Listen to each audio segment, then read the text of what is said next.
Muchas gracias al Colegio de Abogados de San Martín por esta convocatoria para debatir y reflexionar acerca de algunos temas jurídicos en estos momentos de emergencia. Vamos a hablar de los convenios de la OIT en situaciones de crisis financiera.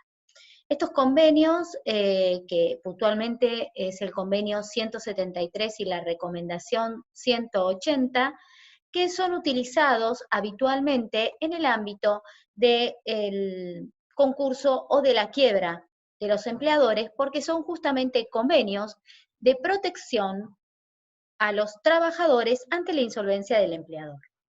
Vamos a tratar de tener una mirada integradora justamente para ver cómo es el cobro de los créditos laborales ante la crisis del empleador, sin necesidad de que exista un proceso concursal en trámite. Lo primero que tenemos que tener claro es que los trabajadores en nuestro sistema tienen una tutela especial. Cuando hay crisis financiera, más aún, en los procedimientos concursales tienen una especial tutela por diversos institutos, como el pronto pago, como por ejemplo también la posibilidad de conformar cooperativas de trabajo para la continuidad de la explotación, como la no suspensión de los intereses, quedar excluidos del fuero de atracción, y muchísimas más, que no vienen al caso a comentar. ¿Por qué tienen este tratamiento diferencial? Primero, porque el criterio de que hay una paridad entre todos los acreedores debe partir de que esta paridad entre los acreedores es una igualdad entre iguales. Debe existir una igualdad sustancial entre los acreedores para poder decir que hay una verdadera paridad.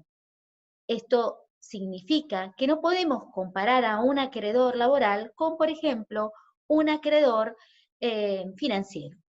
Esto es lo que llamamos en el derecho constitucional la discriminación a la inversa, es decir, tratamos de igualar para que haya una igualdad sustancial que no hay desde el comienzo de la relación jurídica. El crédito del trabajador es alimentario. Luego rige en el sistema laboral, en el ámbito que sea, haya o no haya crisis, el principio de favorabilidad, es decir, de aplicación de la norma más benigna, y no solo de la norma más benigna, sino de la interpretación de la norma que sea más benigna y en favor del trabajador, consagrado por el artículo 9 de la Ley de Contrato de Trabajo. Por otro lado, un principio básico de nuestro sistema jurídico, del sistema de los derechos humanos, que es el principio pro homine y el principio de progresividad que así lo asegura. El artículo 14 bis de la Constitución Nacional, el convenio de la OIT número 95 del año 1949 que consagra la protección de los salarios y el que específicamente vamos a ver hoy, que es el convenio 173 y la recomendación 180 complementaria del convenio. Vieron que recién dijimos principio pro homini pro persona, principio consagrado por el Pacto de San José de Costa Rica, por la Declaración Universal de Derechos Humanos, por la Declaración Americana de Derechos y Deberes del Hombre, y tantos otros mandatos internacionales que nuestro país ha ratificado. Este criterio que en realidad la persona humana es el centro de protección del ordenamiento jurídico, más aún en un estado de emergencia como el que podemos decir que estamos viviendo. Este principio, que es incorporado a múltiples tratados internacionales, es aquel que determina que siempre debe aplicarse la norma o interpretación más favorable a la persona humana. Tiene distintas maneras de aplicación, porque si están en juego varias normas, se debe ponderar o debe prevalecer aquella que contenga una mejor protección al derecho del hombre o la más favorable al individuo, persona humana. Si hay una sucesión de normas, ya no regiría el clásico principio de que norma posterior deroga la anterior, ni norma especial deroga la general, porque si la primera, es decir, la más antigua, o la general, consagra mejores protecciones, entonces esta es la que vamos a aplicar. Y para tener en claro que estos principios tienen que hacerse vivos en la aplicación del derecho, existe el principio de progresividad, consagrado en el Pacto Internacional de Derechos Económicos, Sociales y Culturales, en el artículo 2.1 y en el artículo 11.1 y en el artículo 1 del Protocolo de San Salvador, que justamente lo que hace este principio es asegurar que cuando se reconoce un derecho, el Estado siempre tiene que ir hacia adelante, nunca hacia atrás. Nunca puede ser restrictivo en los derechos que ya se han consagrado en favor de la persona humana. Entonces, hay una preferencia de normas que siempre va a hacer que se aplique aquella más favorable a la persona humana. En este caso puntual que estamos hablando, a los derechos de los trabajadores. Esto implica entonces una preferencia normativa y una preferencia interpretativa de normas. Y así entonces vamos a ver cómo se consagra en el caso concreto, en cada una de las interpretaciones normativas, el principio pro homine o pro persona. Tengamos en cuenta, por otro lado, que el artículo 2 del Código Civil y Comercial establece hoy la necesidad de una interpretación integral de todo el ordenamiento jurídico y que toda norma debe ser interpretada conforme las cláusulas contenidas en los tratados de derechos humanos que nuestro Congreso ha ratificado. Y esto ha ocurrido con el Convenio 173, que fue ratificado por la Ley 24.285 desde el año 1995. Sucede que recién lo hemos reconocido como juristas, como académicos, como doctrinarios, como operadores del derecho, como magistrados, a través del caso Pinturas y Revestimientos Aplicados de la Corte Suprema de Justicia de la Nación del 26 de marzo del 2014. El convenio estaba vigente desde el año 1995. Y en Pinturas y Revestimientos Aplicados no solo se considera que tiene carácter de norma supralegal el convenio, sino también la recomendación 180, porque se la considera un complementario. Primer punto también aclarar, las recomendaciones de la OIT no necesitan ser ratificadas como sí los convenios, porque en realidad son ampliaciones, interpretaciones de cómo aplicar los convenios. Y la Corte, por ende, consideró que la recomendación era complementaria al convenio, con lo cual tenemos operativas ambas normas. ¿Qué nos dijo la Corte en esa oportunidad, el 26 de marzo del 2014? Que el convenio es operativo y no programático. Las normas del convenio pueden aplicarse al caso concreto sin necesidad de reforma legislativa alguna. Entonces, ¿en qué caso práctico vamos a poder ver que se aplica? Como norma supralegal, tiene un rango superior a cualquier otra ley. Esto conforme lo establece el artículo 75, inciso 22 de la Constitución Nacional. ¿Por qué?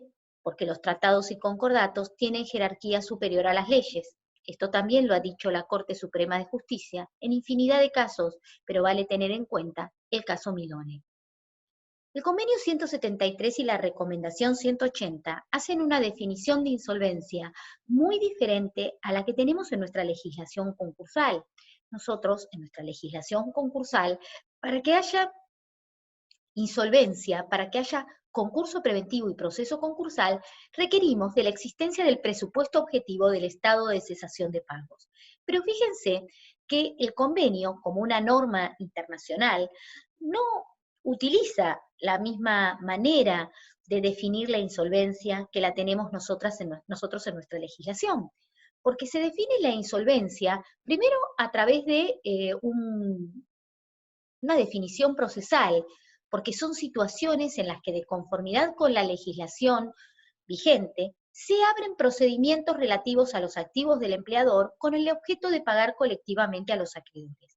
Esto significa que no solo lo vamos a aplicar en el marco del proceso concursal en la etapa falencial, es decir, en la quiebra, sino también en el proceso concursal propiamente dicho. Por otro lado, vamos a ver que la definición de insolvencia no se queda nada más que con esta definición procesal, y es por eso que comencé la charla diciéndoles que este convenio no resulta solamente aplicable en caso de que exista un proceso concursal en trámite, sino en casos de emergencia y de crisis, en donde el empleador no puede hacer frente a las obligaciones salariales respecto de sus dependientes. ¿Qué definición entonces ampliatoria tiene el convenio de la OIT? Extiende el término de insolvencia a toda situación en que no puedan pagarse los créditos laborales a causa de la situación financiera del empleador. No solo entonces en el ámbito concursal, sino que el 180, interpretando el convenio, la misma OIT dice, a cuando las sumas que se adeudan al trabajador están en vías de cobro y se constate que el empleador carece de activos o que estos no bastan para pagar la deuda en cuestión, es decir, en una ejecución individual. En una ejecución individual es suficiente que se constate que se carece de activos para que se pueda pagar, que no se pueda pagar la deuda en cuestión para que se haga operativo el convenio. ¿Y cómo se hace operativo el convenio? El convenio se hace operativo de dos maneras, estableciéndosele una preferencia superior y anterior de cobro respecto de cualquier acreedor no privilegiado, pero fundamentalmente teniendo en cuenta que los protegidos son los salarios por 12 meses que se hubiesen adeudado. Les aclaro que el convenio 173 nos habla de un periodo determinado no inferior a 3 meses, pero la recomendación 180 lo amplía a 12 meses, a las vacaciones, a las indemnizaciones por fin de servicios y a las licencias que deben ser pagas. La recomendación, como les dije, amplía los rubros a los salarios por 12 meses y agrega además al preaviso y a las indemnizaciones por accidente de trabajo y enfermedades profesionales. Y esto es lo que me interesa. La mayor protección que se le da al trabajador en estos casos de crisis financiera es cuando el trabajador debe cobrar. No existen fondos suficientes, pero también está el Estado para cobrar. Y entonces, en estos casos, lo que el convenio establece es que el trabajador deberá cobrar siempre antes que el Estado y en particular respecto de los créditos de seguridad social. Es decir, cobra antes que cualquier crédito del Estado, ya sea Estado provincial, Estado municipal o Estado nacional, y a los créditos de seguridad social. Es decir, que en estos casos de crisis financiera, no existiendo fondos suficientes para atender todos los créditos, el empleador debe privilegiar el pago de los salarios, de las indemnizaciones, de las vacaciones, de las licencias, por sobre el crédito del Estado. Tengamos en cuenta que el convenio se aplica también aún para casos de liquidaciones societarias, es decir, cuando se decide liquidar a una sociedad que ha entrado en causal de disolución conforme las normas del artículo 94 de la Ley General de Sociedades, sin necesidad de una presentación en concurso preventivo. También se aplica en los casos de las sucesiones y tengamos en cuenta entonces que es mucho más abarcativo que el término insolvencia, proceso concursal o proceso falencial. Finalmente, ¿quién es el responsable de la aplicación concreta y práctica del convenio? Y aquí la sorpresa, todos nosotros, el Poder Judicial, las y los abogados y el Ministerio Público Fiscal. Bueno, espero que esta charla les haya servido, teniendo siempre en cuenta que el convenio es norma supralegal y vamos a tener que hacer una aplicación concreta y práctica en cada caso. Les recomiendo la lectura del mismo porque servirá para atenderlos en estos tiempos de emergencia. Muchas gracias entonces al Colegio de Abogados de San Martín y muchas gracias a ustedes por escucharme, teniendo en cuenta siempre que la tutela al trabajador debe prevalecer siempre en caso de duda, primando entonces esta obligación por toda la normativa que tenemos vigente en nuestro país. El trabajador debe cobrar, porque esa es la única manera de que esta emergencia sea un poco más justa para aquellos que menos tienen. Gracias.